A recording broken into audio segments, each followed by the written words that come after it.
नमस्कार दोस्तों, DD react के एक और रिएक्शन वीडियो में आप सभी का स्वागत है। मैं हूं आलोक। तो आज जिस वीडियो पर मैं रिएक्शन देने वाला हूं और जिस वीडियो को आपके साथ मैं देखने वाला हूं वो वीडियो है डेली स्वैग का और इसका टाइटल है $100 billion trade soon in UAE, Jaishankar's magic. तो जयशंकर साहब जो हैं हमारे विदेश मंत्री, वो अभी यूएई के दौरे पर गए थे और वहां से ही ये खबर निकलकर सामने आई है।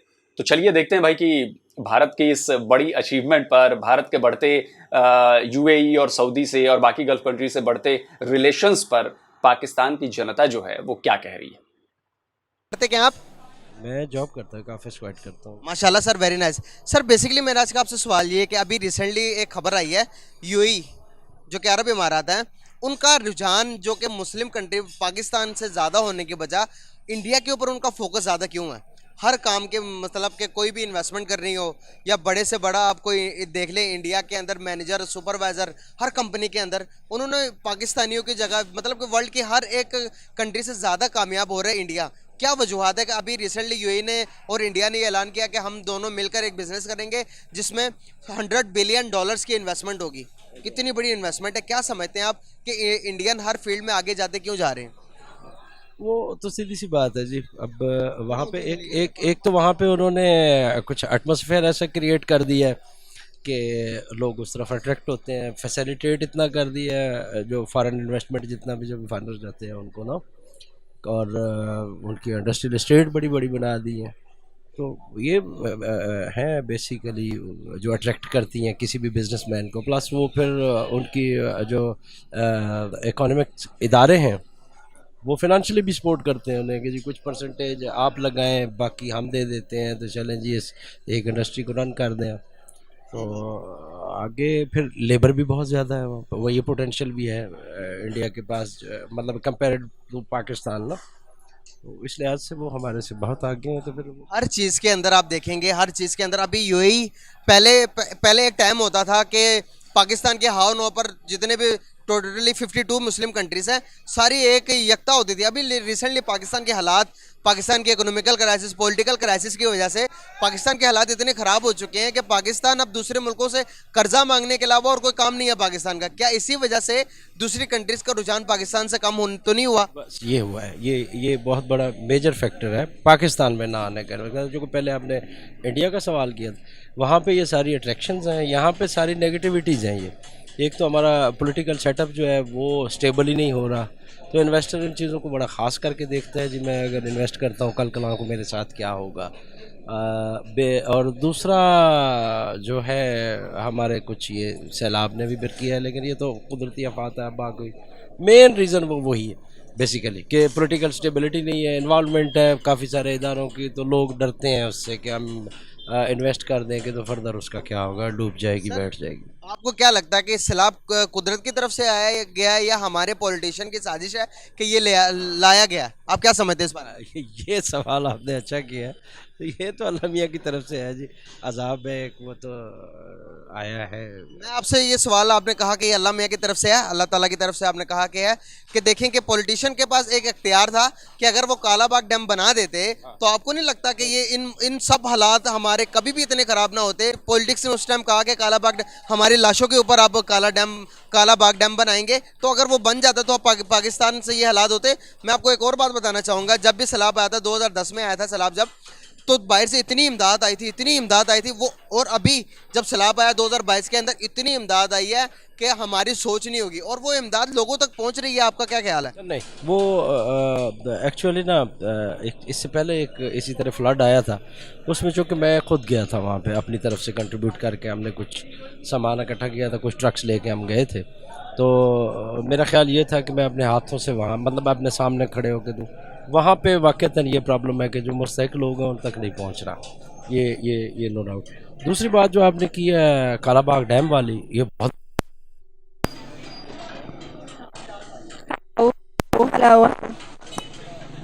इतनी बड़ी नेगेटिविटी है कि इसका कोई मतलब कोई अल्फाज नहीं है कि बंदा क्या कहे। अगर ये होता आज तो ये फ्लड तो आते शुरू में भी आते रहे, तो ये वो उसे कंट्रोल करता है, वो पानी, उससे हम फ़ायदा उठाते हैं, उससे वो हमारी वो होती, फसलें सैराब होती, पूरा साल पानी की कमी ना आती है हमारे। बेसिकली तो एग्रीकल्चर लैंड है, पाकिस्तान है एग्रीकल्चरिस्ट, तो उसके लिए वो बहुत अच्छा था। वो गलत किया, वो सब गवर्नमेंट्स को इसका वो ठहराएंगे कि नेग्लिजेंसी है कि किसी ने उस तरह सर अगर हम दुनिया के किसी भी फील्ड में देख लें, मुसलमानों पे अल्लाह ताला का अजाब आने के क्या वजूहत लगती हैं आपको? हमसे अच्छे आजकल के हिंदू हैं, हमसे अच्छे ईसाई बन चुके हैं, प्योर ईसाई, प्योर हिंदू, जो कि उनकी किताब में लिखा हुआ उन चीज़ों को फॉलो कर रहे हैं। आज का मुसलमान, पाकिस्तानी मुसलमान, क्या उन चीज़ों को फॉलो कर रहा है? नहीं नहीं, ये बिल्कुल है, दीन से दूरी का। ये हमारे पे ये जो इस तरह की आफात आती हैं, ये पक्की बात है। हमारा बिलीव है बीइंग मुस्लिम ना, कि लोग बिल्कुल ही इस्लाम से हट गए हैं। मतलब इवन के वी आर ऑल, मतलब मिनहासुल कौम, सारे के सारे वो उस तरफ तवज्जो हट गई है, दीन से दूरी हो गई है, और फिर इस तरह की आफात तो होंगी। सर अब पता नहीं मुझे क्यों ऐसा लग रहा है कि ये डैमेज कंट्रोल है। पाकिस्तान को ये सोचना चाहिए कि अगर ऊपर वाले का भी आपके ऊपर कहर टूटा है, तो इसकी वजह यह भी है कि आप इस्लाम के नाम का सहारा लेकर आप दूसरे लोगों पर, अपने गैर इस्लामी लोगों पर आप जुल्म करते हैं। इस बात का ख्याल नहीं है। आप लोग जुल्म करते हैं। आप लोग, आपके यहां की माइनॉरिटीज जो हैं, क्या आपने उनको हक दिया है? क्या ऊपर वाले ने जब कहा होगा कि उन्होंने कहा होगा ना कि सब बराबर हैं, लेकिन आपने उन्हें बराबर नहीं माना, तो आप गलती कर रहे हैं ना। आप उस इस्लाम का नाम का सहारा लेकर आप गड़बड़ियां कर रहे हैं। आप वहां पे माइनॉरिटीज के ऊपर जुल्म कर रहे हैं, आप उनके मंदिर तोड़ रहे हैं, आप उनके गिरजाघरों में घुसकर उनको धमकियां दे रहे हैं, धमका रहे हैं कि आप इस्लाम कबूल कर लो। आप जबरन हिंदू बच्चियों और गैर इस्लामिक बच्चियों को सिंध में धर्म परिवर्तन हो रहा है, कोई रोकने वाला नहीं है। नाबालिग बच्चियों के साथ जोर जबरदस्ती हो रही है, कोई रोकने वाला नहीं है। तो क्या ये ऊपर वाले को नजर नहीं आ रहा कि जो आप लोग जुल्म ढा रहे हो लोगों पर? तो एक पहलू तो ये भी हो सकता है ना कि जो जुल्म आप लोग ढा रहे हो उसका फल मिल रहा है आप लोगों को। हमारे यहां एक कहावत है, शायद आपके यहां भी होगी, कि जैसी करनी वैसी भरनी। तो आप देखिए कि 75 साल में पाकिस्तान ने ऐसा क्या किया है कि डेवलप होने के बजाय वो डिस्ट्रॉय हो रहा है। इसका कहीं ना कहीं मतलब है ना कि ऊपर वाला भी आपकी मदद नहीं कर रहा है। ऊपर वाला मदद इसलिए नहीं कर रहा है क्योंकि आप लोग उसके नाम को बदनाम कर रहे हो और उसके नाम पर फायदा उठा रहे हो। आप लोग जुल्म कर रहे हो, आप लोग बेईमान हो, आप लोग धोखेबाज हो, आप लोग अत्याचारी हो, जुल्मी हो, तभी ऐसा हो रहा है। तो ये डैमेज कंट्रोल मत करिए कि हम दूर हो गए हैं और ये हो गए हैं, वो हो गए हैं। पहले अपने आप में झांकिए, अपने आप को सुधारिए, तब जाकर दूसरे पर आरोप लगाइए कि उन्होंने ये कहर ढा दिया और उन्होंने, इनकी वजह से हो गया। ये सब फालतू की बातें मत करिए। भी हालात जो चल रहे हैं, हालात जो आप देख रहे हैं, इन सबको देखते हुए पाकिस्तान का फ्यूचर क्या नजर आ रहा है आपको? देखिए जी, अब अल्लाह मियाँ पाकिस्तान को तो हमेशा सपोर्ट करते ही करते हैं, करते रहेंगे, लेकिन कोई अच्छे नहीं नज़र आ रहे। अगर कोई गवर्नमेंट स्टेबल नहीं आती और प्रॉपर गवर्नमेंट जो मतलब जो अपना वो टेनवर पूरा करे और अपनी पॉलिसीज़ लेके आए और फिर उनको पूरा कर सके। अब जो प्रोजेक्ट होते हैं, जिन्हें जो मेगा प्रोजेक्ट्स होते हैं, उन्हीं पे कौम तरक्की करती है, तो वो इतना टाइम होना चाहिए कि वो पाया तकमील तक पहुँचे, ना कि दरमियान में ब्रेक कर दिया जाए। तो ये हमारे पॉलिटिशियंस में ये मर्ज तो है कि वो पिछले का ख़त्म करके नया शुरू कर देंगे, ना वो रहा ना वो रहा। सर अगर हम बात करें अपने इंडिया की, अपने पड़ोसी मुल्क, उनकी जो इकोनॉमी है वो वर्ल्ड की 5th लार्जेस्ट इकोनॉमी बन गई है। और अगर आप बात करेंगे बिजनेसेस की, दूर दूर से कंट्री, बड़े बड़े लोग इंडिया में इन्वेस्टमेंट करने के लिए आते हैं, इंडिया के लोगों को लाइक करते हैं, इंडिया के कल्चर को लाइक करते हैं। हर चीज़, हर मुल्क का रुझान इंडिया की तरफ ज़्यादा से ज़्यादा होता जा रहा है। अगर हम उसी में अपनी बात करें तो लोग, हम बाहर के कंट्री में कोई जाते हैं तो पाकिस्तानी का नाम सुनते साथ ही फ्रॉड में पहले नंबर पर पाकिस्तानी का नाम आ जाता है। सिर्फ इंडिया नहीं है, सिर्फ इंडिया नहीं है। देखिए, इन्वेस्टर तो, मेरे पास पैसा होगा तो मैं, कोई ज़रूरी नहीं है कि मैं इंडिया में ही जाऊँ, दीगर कंट्रीज़ भी हैं मुझे जहाँ बेहतर अपॉर्चुनिटी नज़र आएगी मैं वहाँ जाऊँगा। अब मकसद ये है कि पाकिस्तान छोड़ेंगे, पाकिस्तान का लॉस होगा। इंडिया अपनी जगह पे चलो ठीक है, वहाँ भी लोग आ रहे हैं, कर रहे हैं, इन्वेस्टमेंट कर रहे हैं। पाकिस्तानी बहुत कम है जो उधर जाते हैं, नहीं जाते हैं। हमारा चूँकि वो एक शुरू से इंडिया के साथ वो है, तो हम दीगर मुल्क में जाएंगे, उधर जाएंगे, उस कंट्री में जाएंगे, उसमें जाएंगे। तो हुआ क्या, बात वही कि वो पैसा तो गया ना पाकिस्तान से, वो इधर देन के इंडिया में जाए, यूएई में जाए, यूके में जाए, ऑस्ट्रेलिया में जाए, पाकिस्तान का तो लॉस है। इंडिया भाई साहब, सवाल को शायद समझकर गोल कर गए। सवाल ये पूछा गया कि इंडिया में इन्वेस्टर्स क्यों आते हैं, बड़ी बड़ी कंपनियां क्यों आ रही हैं। इन्होंने उसको गोल गोल घुमा कर कि नहीं नहीं, हम क्यों जाएंगे इन्वेस्ट करने पाकिस्तान में, हम भारत में, हम तो पाकिस्तानी हैं और हमारा तो मुखालिफ कंट्री है और हम क्यों जाएंगे और हम जाके दूसरे देशों में करेंगे। देखिए कैसे गोल गोल घुमा दिया। इसलिए घुमा दिया क्योंकि अगर उस पॉइंट पे बात करते तो आपको भारत की तारीफ करनी पड़ती, और जब भारत की तारीफ करेंगे तो वहां पे पाकिस्तान की पोल खुलती कि पाकिस्तान में तो ऐसा कुछ है नहीं। तो इसलिए उन्होंने उस सवाल का जवाब देके गोल गोल घुमा के और बात को ले आए पाकिस्तान, और पाकिस्तान के लोग बाहर इन्वेस्टमेंट कर रहे हैं इस पर। तो आप सच्चाई से भागेंगे, सच्चाई स्वीकार करने से मना करेंगे, तो आप रहिए फिर वही शुतुरमुर्ग की तरह की रेत में आपने सर गाड़ रखा है और लग रहा है कि दुनिया में कोई आफत ही नहीं। और यूएई दोनों मिलकर एक काम कर रहे हैं जिसके तहत उनकी इन्वेस्टमेंट, फॉर एग्जांपल ट्रेड कर रहे हैं आपस में। ट्रेड में क्या होगा, $100 बिलियन की इन्वेस्टमेंट कर रहा है। दोनों मुल्क एक दूसरे के साथ ट्रेड में $100 बिलियन तक जा सकती है इन फ्यूचर उनकी ट्रेड। तो इतनी बड़ी अचीवमेंट है दोनों कंट्रीज़ के लिए। क्या समझते हैं आपके, यूएई मुस्लिम कंट्री है, उसके बाद उनका ध्यान पाकिस्तान से हटकर इंडिया की तरफ ज़्यादा क्यों हुआ? ठीक है, आप देखें जैसे इन्होंने IMF से जो कर्जा लिया हुआ और पाकिस्तान ब्लैक लिस्ट में है इस टाइम, ठीक है, तो ये भी शायद इशू हो सकता है। और जॉब करता है। अच्छा, बेहतरीन सर। सर बेसिकली मेरा आज का आपसे बात करने का पर्पस ये है कि अभी रिसेंटली आप देख रहे हैं कि जितने भी इस्लामिक कंट्रीज़ हो चाहे अदर कंट्रीज़ हो, उनका ध्यान पाकिस्तान की निस्बत इंडिया की तरफ क्यों होता जा रहा है? एक्चुअली ये होता है कि ट्रेड से कुछ मैनर्स होते हैं, ठीक है, और जो आप प्रोडक्ट क्रिएट कर रहे हैं उसकी भी प्राइस होती है। इंडियन प्रोडक्ट जो है ना वो एक तो चीपर है और क्वालिटी भी उनकी अच्छी है, और दूसरा उनकी मार्केटिंग का जो वे है ना वो उन्होंने अपनी मार्केट बनाई है पूरे वर्ल्ड में, ठीक है। और जो हमारे यहाँ पे है वो चीप चीज़ तैयार करना बड़ा मुश्किल काम है।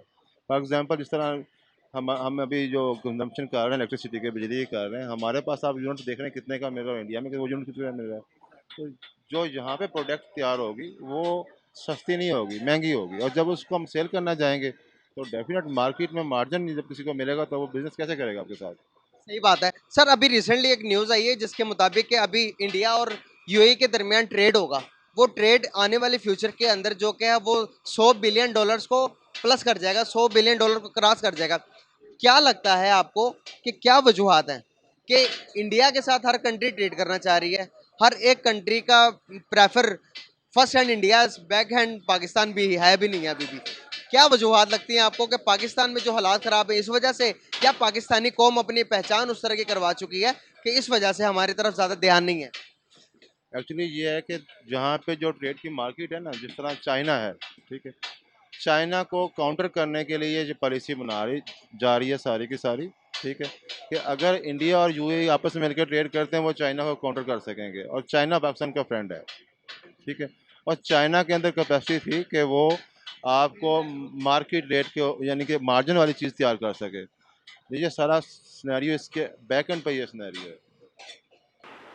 सही बात कही है, चाइना पाकिस्तान का दोस्त है और पाकिस्तान से बिलियंस ऑफ डॉलर्स जो है वो चाइना ले रहा है। दोस्त है लेकिन बिलियन ऑफ डॉलर्स जो हैं वो लिए जा रहा है। आपको अंदाजा है कि आप लोग कितना इंपोर्ट करते हैं?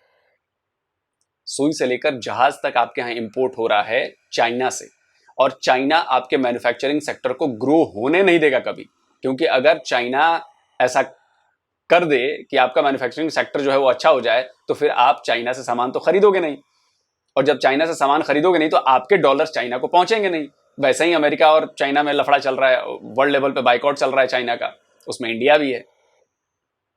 तो दोस्त होते हुए भी वो आपका खून पी रहा है वो, और आपको बात समझ में नहीं आ रही है।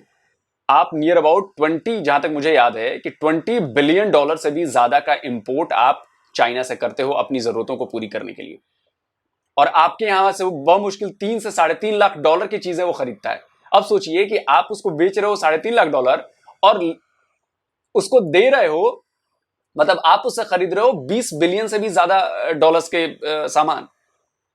आप सोच रहे हो ट्रेड डिफिसिट आपके और चाइना के बीच कितना बड़ा है, लेकिन आपको ये बात समझ में नहीं आएगी। आपको तो लगता है कि चाइना बड़ा अच्छा दोस्त है, चाइना मेरा तो आयरन ब्रदर है, हमारी दोस्ती जो है वो माउंट एवरेस्ट से भी ऊपर है। तो धीरे धीरे ना आपकी जड़ों को काट रहा है और उसमें नमक वाला पानी डाल रहा है। आपकी इकोनॉमी कभी सुधर नहीं पाएगी, ये गारंटी दे रहा हूं मैं चाइना के साथ रहने से, एक गारंटी दे रहा हूं। आप लोगों को मेरी बातों पर भरोसा नहीं हो रहा होगा, लेकिन यकीन मानिए आज से 15 साल बाद आप ही कहेंगे कि जी एक बंदा था उसने ये बात कही थी। याद रखिएगा मेरी बात। सही बात है। तो फ्यूचर क्या नजर आ रहा है आपको पाकिस्तान का? फ्यूचर तो पाकिस्तान का हमेशा ही ब्राइट रहा है, लेकिन इसके लिए एक कौम बन के सोचना पड़ेगा, तो फिर फ्यूचर बनेगा। इंडिया की तरफ, इंडिया को देख रहे हैं आप, डे बाय डे ग्रो कर रहा है, हर एक सेक्टर के अंदर ग्रो कर रहा है। हम क्यों नहीं ग्रो कर पा रहे हैं? क्या वजूहत है? हमारे पॉलिटिशियन अच्छे नहीं है या हम खुद अपने मुल्क के साथ लॉयल नहीं है?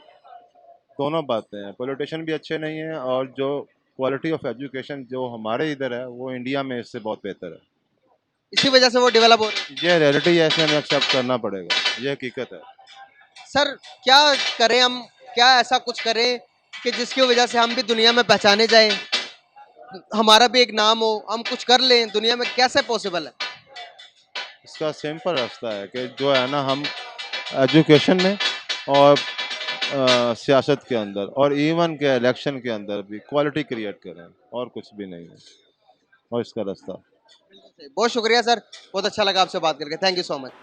चलिए दोस्तों, वीडियो ख़त्म हो गया है और मैं इस सवाल का जवाब देना चाहूँगा कि ऐसा क्या करें कि पाकिस्तान जो है वो डेवलपमेंट की राह पर चल पड़े। तो सच बताऊं, मुझे 10 साल के लिए पाकिस्तान का पीएम बना दीजिए और मैं आपको गारंटी देता हूं, कागज पर लिख कर दूंगा कि 10 सालों में मैं पाकिस्तान का ना कायाकल्प कर दूंगा, एकदम बदल दूंगा पाकिस्तान को। वो इमरान खान वाला नहीं, सच्ची वाला नया पाकिस्तान बना दूंगा।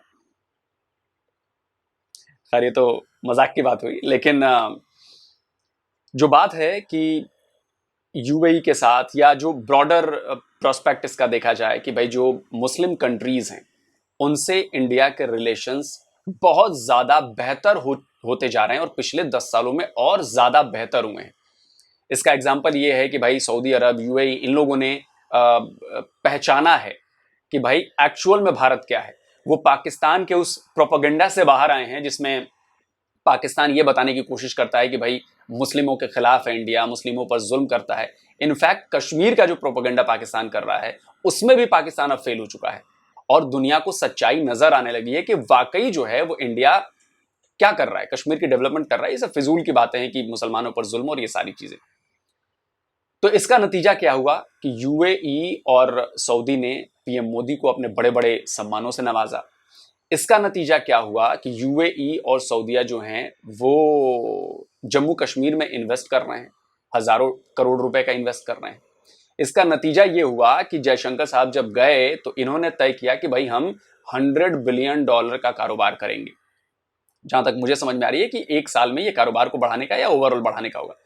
अब आप विडंबना देखिए, पाकिस्तान जो एक इस्लामिक कंट्री है, पाकिस्तान जो ओआईसी का मेंबर है, पाकिस्तान जिसे लगता है कि सारे मुस्लिम उम्मा के देश उसके साथ आने चाहिए, उसके साथ क्या खेल हो रहा है?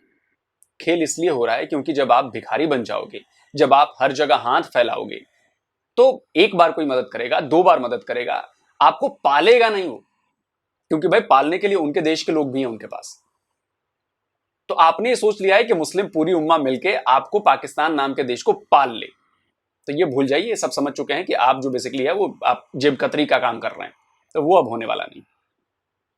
दूसरी बात, कितनी बड़ी विडंबना ये भी है कि यूएई और भारत के बीच मान लीजिए कि $100 बिलियन का कारोबार होता है और पाकिस्तान की जो टोटल इकोनॉमी है, जो टोटल जीडीपी है, वो 250 से 300, 300 बिलियन डॉलर की है। आप सोचिए कि सिर्फ एक कंट्री के साथ हमारे आपके पूरी जीडीपी का 1/3 करीब हम बिजनेस कर रहे हैं। कितनी बड़ी विडंबना यह है कि हमारा जो आईटी एक्सपोर्ट है वो $250 बिलियन से भी ऊपर है, वो करीब करीब मतलब 50% से भी ज्यादा आपकी जीडीपी के अकेले बराबर है। ये कितनी बड़ी विडंबना है कि हमारे, मुझे लगता है कि मुंबई शहर की जीडीपी जो है वो आपके पूरे पाकिस्तान के जीडीपी के बराबर है। ये कितनी बड़ी विडंबना है और कितनी शर्म की बात है पाकिस्तान के लिए कि एक हमारी कंपनी टाटा, उसका रेवेन्यू आपकी जीडीपी से बड़ा है। तो कभी अपने आप से ये सवाल पूछिए आप लोग कि भाई ऐसा क्यों हुआ? ऐसा नहीं है कि हमारे सामने मुश्किलें नहीं आई, ऐसा नहीं है कि हमारे सामने माउंट एवरेस्ट की तरह बाधाएं इतनी ऊंचाई पर नहीं थी, सब थी। लेकिन इस देश के लोगों ने, इस देश की लीडरशिप ने सोच लिया कि हमें खून पसीना एक करना है, लेकिन हमें इन बाधाओं को दूर करना है, माउंट एवरेस्ट को फतह करना है। और हमने फतह किया, हमने जीत हासिल की है। तभी जाकर हम जो हर चीज के लिए दूसरी कंट्री पर डिपेंडेंट रहते थे इंपोर्ट पे, अब हम धीरे धीरे अपनी चीजें एक्सपोर्ट कर रहे हैं। आपको आइडिया नहीं है कि यूएस के साथ जो हमारा बिजनेस है उसमें हम इंपोर्ट कम करते हैं, एक्सपोर्ट ज्यादा करते हैं। आप समझिए इस बात को कि कितने बिलियन ऑफ डॉलर्स की कमाई हम कर रहे हैं। हमारे जो मैन्युफैक्चरर्स हैं, हमारे जो सर्विस प्रोवाइडर्स हैं, वो बिजनेस लेके आ रहे हैं। और इसी वजह से दुनिया की 250 से 300 से ऊपर बड़ी कंपनियों के हेडक्वार्टर्स भारत में मौजूद है। तो चाहे गूगल हो, माइक्रोसॉफ्ट हो, आईबीएम, मतलब बहुत सारी चीजें, बैंकिंग सेक्टर से भी, मैन्युफैक्चरिंग से भी। ये छोटी मोटी बात नहीं। अब देखिए, भारत ने जो अगले 5 से 7 साल का जो टारगेट रखा है वो रखा है चिप मैन्युफैक्चरिंग में, यानी कि सेमीकंडक्टर, जिसकी दुनिया भर में शॉर्टेज हो गई थी, अभी भी है। और ये बहुत बड़ा, हमारे लिए बहुत बड़ी अपॉर्चुनिटी है। हमने ताइवान की कंपनीज के साथ हमने डील कर ली है। हम यहां पे सेटअप लगाना शुरू कर चुके हैं सेमीकंडक्टर चिप की, माइक्रोचिप्स की। और आपको यकीन नहीं आएगा कि अगले 5 से 10 साल में भारत सेमीकंडक्टर मैन्युफैक्चरिंग में दुनिया का एक बहुत बड़ा हब बनने जा रहा है, जैसे हम आईटी हब बन चुके हैं। तो ये क्यों हो रहा है? क्योंकि हम भविष्य में संभावनाओं को देख रहे हैं और उनमें पोटेंशियल देखकर उनमें इन्वेस्ट कर रहे हैं। सरकार की तरफ से ऐसी पॉलिसीज लाई जा रही हैं जिससे इन्वेस्टर अट्रैक्ट हो, यहां पर उनकी इन्वेस्टमेंट सेफ फील हो, यहां पर उनको रिटर्न्स मिलें। पाकिस्तान में इसलिए नहीं है क्योंकि भाई जब चाइना के इंजीनियर्स, चाइना के जो इन्वेस्टमेंट है वो वहां तक सेफ नहीं है, वहां पर आप उसको सिक्योरिटी नहीं दे पा रहे हो, वहां के लोग मारे जा रहे हैं। उसके बाद चाइना को यहां तक कहना पड़ता है कि भाई हमें आपकी सिक्योरिटी पर भरोसा नहीं है, हम अपनी सिक्योरिटी खुद करेंगे, आप हमें मंजूरी दो। इस पर आपकी पूरी दुनिया में आपकी खिल्ली उड़ाई जा रही है, आपकी सेना की और सिक्योरिटी एजेंसीज की। उसके बाद आप कहते हो कि जी इन्वेस्टमेंट क्यों नहीं आ रही पाकिस्तान में? इसीलिए नहीं आ रही, न तो आपके पास विजन है, ना आप इन्वेस्टर्स को सिक्योरिटी दिला पा रहे हो, ना आप इन्वेस्टर्स को भरोसा दिला पा रहे हो, ना आप इन्वेस्टर ये समझ पा रहे हैं कि पता नहीं मेरे जो पैसे इन्वेस्ट करूंगा वो रिटर्न होंगे कि नहीं होंगे, सब आपस में लूट मार के खा जाएंगे। तो ये है सबसे बड़ी वजह। तो दोस्तों, उम्मीद है आपको आज का ये वीडियो पसंद आया होगा और जल्दी हाजिर होता हूं एक और नए वीडियो के साथ। नमस्कार, जय हिंद।